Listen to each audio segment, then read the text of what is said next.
Well, what we're going to do this week is start on a new topic, which is about colour and tone in your photographs, and actually seeing light when you're out there shooting.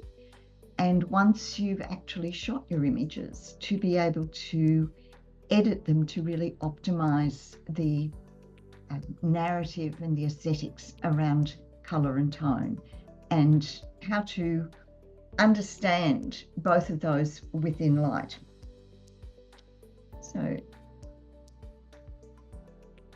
this is what we're going to be covering over the next few sessions. We're going to look at the colour of light and its properties, and how you can optimize that in your photographs, how to see what, when you're shooting, moving around to really optimize those colors, or to move around to remove them from your images if they're distracting, and all the aspects of how to edit this in editing software.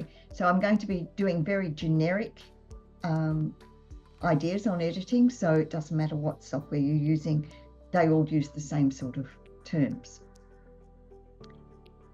I've really highlighted to you in the past that really great images trigger emotion in the viewer, and the best way to trigger emotion in a viewer is by using the properties of light, both its color and its tone. And so really understanding and seeing light and practicing how to see light will really improve your photography. Last year, when we started looking at what made an amazing image, and we really explored composition, part of that composition was trying to understand what made an aesthetically pleasing image in terms of the location of the frame and the subject within the frame. And the other aspect was what gave it its emotive, narrative, conceptual trigger to the viewer. And light works across both of these aspects of providing aesthetically pleasing images and also the emotional narrative. And it's both colour and tone within light that gives that. And I know when I first started studying photography, I didn't understand when they talked about colour and tone. I didn't understand the differences, and I didn't understand when I had to edit an image which of the sliders to use, because I just didn't understand what they were talking about. So that's what I want to talk about today, is how do we understand what should be in an image in terms of colour, and what shouldn't be in the image in terms of colour, and what, if we do have colour in images, what emotive pull they have to the viewer, and if we have colour in images that distract the viewer, what are those colours. And once we understand that when we're shooting, we try and optimise that, but sometimes we can't. And so what we can then do is optimise that narrative and those aesthetics when we're editing our software. So that's what we're going to look at. I loved this term, painting with light, when I first heard of it for photography, because I'd always loved art, but never had the technical skills or the manipulative skills in my hands to actually paint. I could see great art when it was on a wall, but I could never make it. But what I found with my camera is that I could actually see a scene that would make great art, and I could capture it. So I see photography as your opportunity to paint with light. Now, all three of these images were as shot. That's what I saw, and that's what the camera captured. And I think it's amazing that we can be artists just by knowing how to capture something. So artists, when they're painting, have a range of colours in their colour palette, and there's two aspects of light. One is its tone and one is its colour, and artists recognise that by having all the pure colours in their colour palette and then having black and white to add the shades and tones of those colours. photographers can capture that light, and the light color that they capture is the light reflected from whatever they're looking at. And they have the ability to manage the tone by adjusting their exposures. And that's what exposure does. It adjusts the tone of those colors, but the colors that we're presented with is what's actually being reflected from the subject. So artists have a lot of freedom with their color in that they can mix the colors that they have in their color palette to create new colors, and they can add black and white to change the tone and shades of those colors. And they use their colors to enhance the aesthetics of their images, to guide the viewer through a visual path. And we've talked before about, when we were looking at composition, about what a visual path is within an image, how the part of the image that has the greatest contrast in terms of tone, the greatest sharpness, and has the warmest colors will always attract the viewer's eye. So they can use it to highlight where they want the viewer to look, and the colors they use also convey emotion and mood. And they know all that, and they can control it. But as photographers, we're restricted with what we're seeing. Nature and the world determines what colors are going to be framed within our image. We can sometimes control that by adding in lights and gels and things, and we've talked about that, but we're usually stuck with what we get. But what advantage we have is we can actually see those colors with our eyes and then frame them up accordingly. And again, both these images on their right, that's how I saw them, that's how I took them. And I could see with my eyes that they had harmony in them. I really enjoyed the aesthetic of it. And the visual path is based on the colours of the warm tones, guide us to look at them first, and then we move around to the cooler tones. So we can frame up and compose our images to guide the visual path and to highlight the subjects and convey emotion and mood through the colours that we're actually putting within our frame. Now, whilst we're restricted with what is being reflected from what we're looking at, we also have the advantage in editing software to further guide that visual path and enhance the aesthetic of our images. So first of all, we need to understand what is colour. And as I've mentioned, colour is the colour of light that's reflected. Objects themselves don't have colour. They absorb colours and they reflect colours. And the colours they reflect is the colour that we see. So, for example, grass is green because it reflects green. It isn't green in itself. It actually absorbs red and blue. But because it reflects, the chlorophyll reflects green, we see it as green.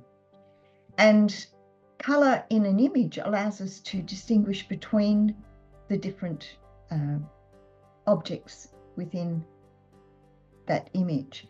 The tone also does that, but colour particularly, because actually red and green have almost exactly the same tone.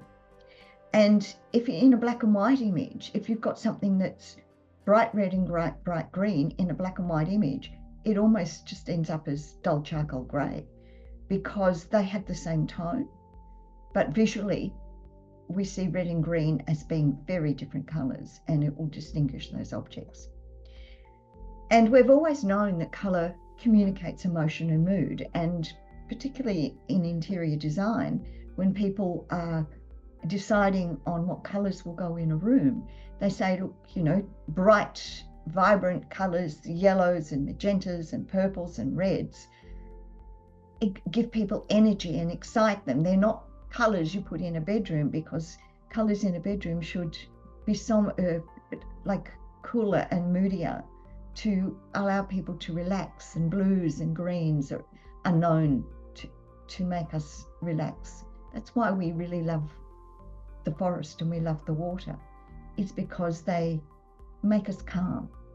So colour has that great ability to impact our mood. And color is just the wavelength of light. So as the wavelength of light changes, the color of the light we see changes. And that's what happens, how we get that beautiful golden light in dawn and in dusk, is the color of the light changes because we get a lot more golden light at that time. So colors, when we look at them and look at objects that have color, color has 3 different properties. And this was the bit that I didn't understand when I started photography. When people would talk about the hue of the color, the saturation of the color, and the luminance of the color, I had no idea what they meant. And I knew the sliders in the editing software were named those, but I didn't know what slider to move to get what I needed. So that's what we're going to talk about now, is just trying to get you to understand what is the difference between hue, saturation, and brightness or luminance. So the hue is the color family. It's what when we describe something as being green or blue or yellow or purple or blue, that's the color family, and it's the hue of the light. And we don't just use the word color, because color includes all the properties of its luminance, its before when we were talking about its luminance, its saturation, and its hue. So it's 3 properties. So we don't talk about the color, we talk about the hue. And that's when we are describing something that's red on the right-hand side, we're talking about its hue. So the hue sliders that we'll see in a lot of editing software will change the color of the different colors in the image. And you can see these 2 examples that I've got here. The first one at the top is how it was shot. That is the color of the wall and the color of the door as shot. What I've done in the bottom one is shift all of the hue sliders to the other end of the spectrum. And you've seen it, you can see it sort of has shifted those colors quite significantly in terms of what we would call their color family. So the red door has turned to an orange door. The yellow wall has turned to a green wall. The blue at the bottom has turned to purple. So hue has, by shifting all of those sliders, has changed all of those hues. And you can see that we can selectively change them. In this case, I've changed them all. So if you've got a hue in your image that you find is off-putting, you just identify what that is and change the slider up and down to something that you think would look better. The second property of color is its saturation, and that's that intensity of that color. So we often talk about something as being so saturated in color. So the sky was saturated blue, and we can sometimes, particularly if we go up north, see those really sapphire blue skies, incredibly saturated in color. Whereas when we come further south, we get those muted blue skies, and that's not as saturated. So further south, our skies have a lot more white in them. Whereas further north, they tend to be pure blue with, it must also have some blacks in it because they seem to be much darker. So saturation is a measure of the boldness of the light. And so what I'm going to do here is just show you how you change those saturation sliders to make something pop in your image, to make it bolder and brighter and make the viewer look at that.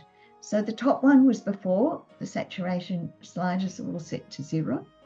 And the bottom one, I've shifted all those saturation sliders. So every one of those colors is bold. Now, often I see people who love color will slide up all those saturation sliders, and you just sit back looking at their image going, oh my God, I can barely look at it. It is so saturated.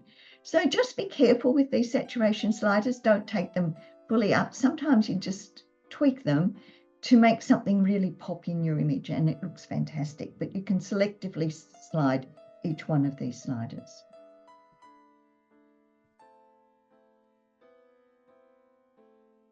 The third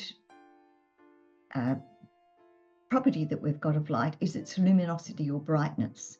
And that's the value of the colour. It's how much white and black we've put in it. And we know when we were kids that when we used to paint, if we added more white, we got a lighter coloured red and it turned to pink. If we added a bit of black, then we got a darker coloured red and it turned out to be more maroon or burgundy.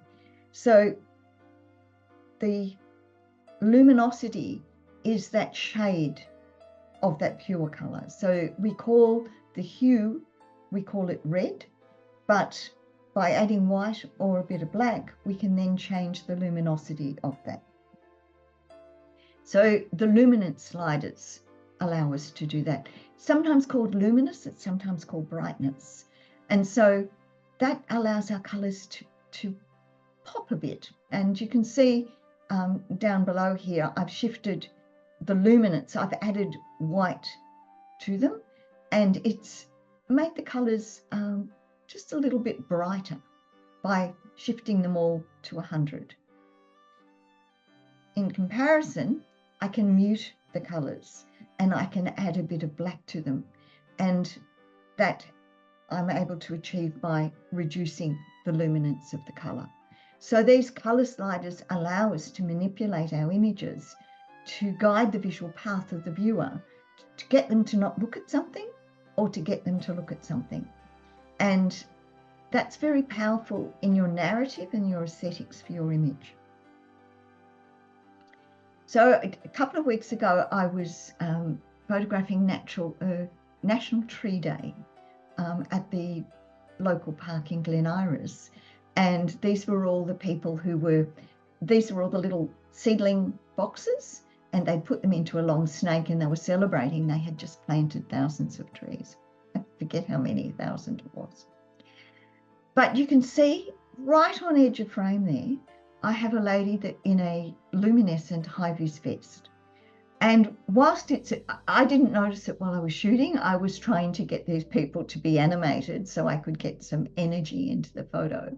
And I just didn't notice her right on the edge of frame. It's very distracting. And once you've seen her, you can't unsee her. So all I did in the image to highlight the people in front who I actually had a flash on the camera here. So that lit them against the background. And what I did then was to take all the saturation out of that lady's vest. So I just masked it and took all the saturation out, and now it's a grey and we don't look at her. She's just someone in the crowd at the back. So these are the places where you need to know which slider to move and move them, play around with them all, but it just helps you remove distracting elements, and saves me when I'm critiquing her images to say, oh, that distracting red flag up on the top left-hand side, I just can't stop looking at it. Before I see it, just reduce the saturation of reds. It also allows you to, by adjusting these sliders, to enhance what we know about colour. And we know when we've got complementary colours in images, warms and of the yellows and the reds and the cools of the blues and the greens, it makes much more aesthetically pleasing image. And the top one I took, it was a late afternoon light. I could see the yellow light hitting this piece of machinery and the yellow in the sky behind. But the photo, because of the exposures, ended up quite muted. What I could do afterwards is just bring up those yellows and cool down the blues, and it makes a much more pleasing image having those yellows and oranges brought up. Again, I could see the complementary colours of the orange and the blue, and all I've done in post is just enhanced those complementary colours to just allow them to pop. This was one I took just a few weeks ago in Ashburton, and my eye saw the image below. My camera saw the image above. And this is where often what our camera sees and what our eye sees is two different things. And I think it was because the color of light on that particular day, it was quite a moody, cloudy day, and I had my color balance set to sunny. And so I had to change my color balance in post to get the gray blue of the sky, which is what it was. It wasn't cyan. And what I saw was the design of this building. The architect had really made the colors pop. This is in High Street, Ashburton, of the aqua and the orange in the color scheme of the building, really made it pop. And that's what I want to enhance in my image, and that's what I saw, and that's what my camera captured. So it's not always just fixing things that you failed to see. It's fixing the technology in your camera, what it captures versus what you actually saw. Sometimes we can use these color sliders to fix things that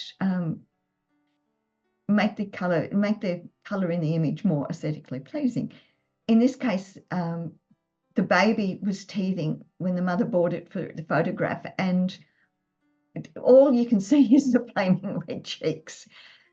And it was just unfortunate. This is the day. So what we did was, in the saturation later, just shifted the hue of the color, shifted the saturation of it, and that way we look at the baby's eyes rather than first noticing his cheeks.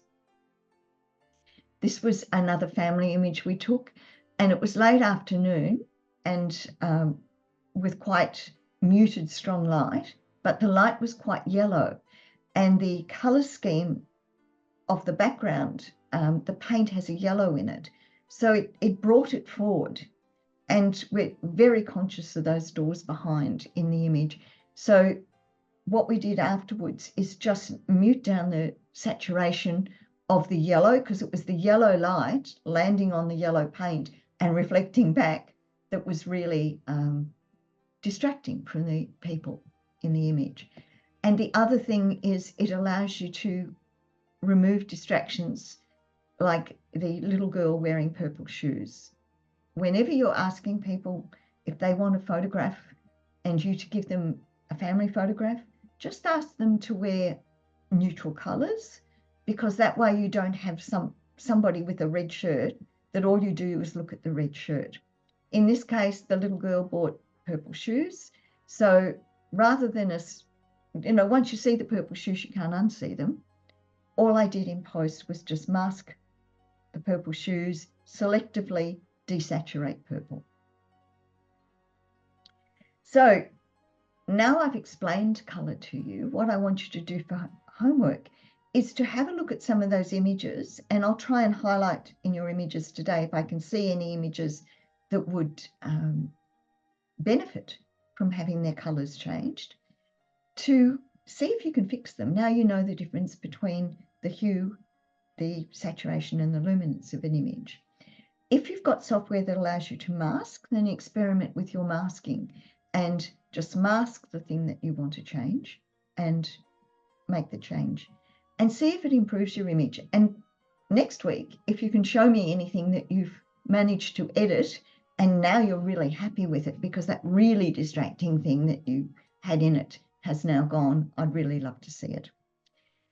So thank you, and explore color during the week.